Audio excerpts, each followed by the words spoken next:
Hey, welcome back to Truck U. We're continuing this work on the CJ7. You know, the story here is Matt Steele is going on a little adventure ride, and this is Willie B's Jeep, a buddy of ours that we've been helping out on this build. So right now we're at a point where we need to do some upgrades in terms of, the overall drivetrain and the suspension. So it's all about gearing. The old Dana 60 Kingpin, dude, and we got all that stuff out of the way, and it's ready for the new stuff. So we're going to do two different things here. We're going to change the gears, and then we're going to add the Eaton E-Locker in there, too.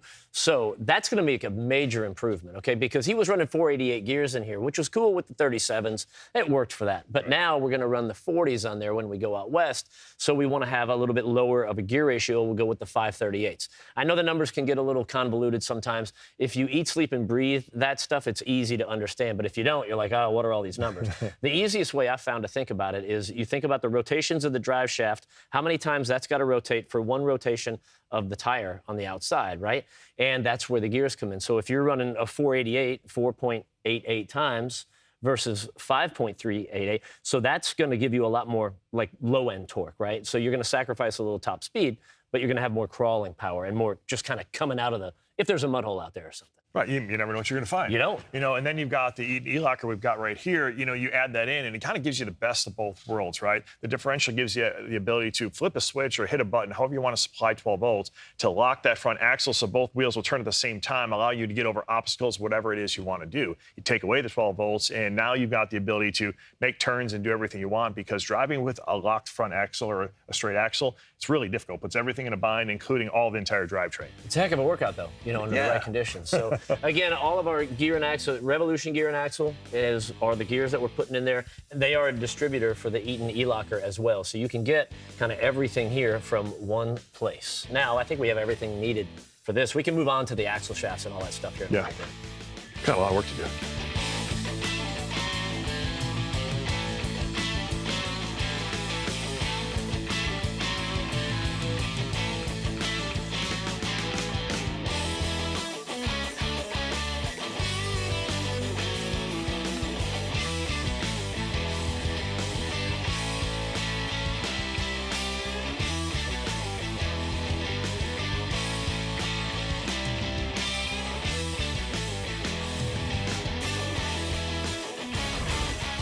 So the differentials is all together. That E-Locker is safe and sound inside there. Now it's time to transfer the power out to the wheels and tires. And the way we're going to do that are the new axles that we have.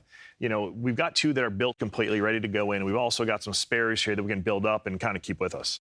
So, like you said, these are all put together. But let's take a look at what we pulled out of there a minute ago, right? So this is what we pulled out, going from a 35 spline inner down to a 30 spline outer with this old drive flange here too. And this was part of the old Dodge setup that was in there, right? Problem is, this is just bolted onto the hub. So there's some weak links there, and that's been known to break, and they're hard to find. So if you break this, not only do you have trouble, because you've got a broken part, but then you have to replace it too. So this is much easier. The GM style that actually is like a geared kind of fitting right there, that's going to give us a lot more options and hold up. Yeah, the spline way to go is a whole lot stronger. Now, we talk about getting stronger, right? That's why we want to have spares with us, because even as strong as you can get, stuff always happens. We might need the extra parts, or somebody else out there might need the extra parts too, so it's just good to have. Yeah. We're going to be a good neighbor when we're out there,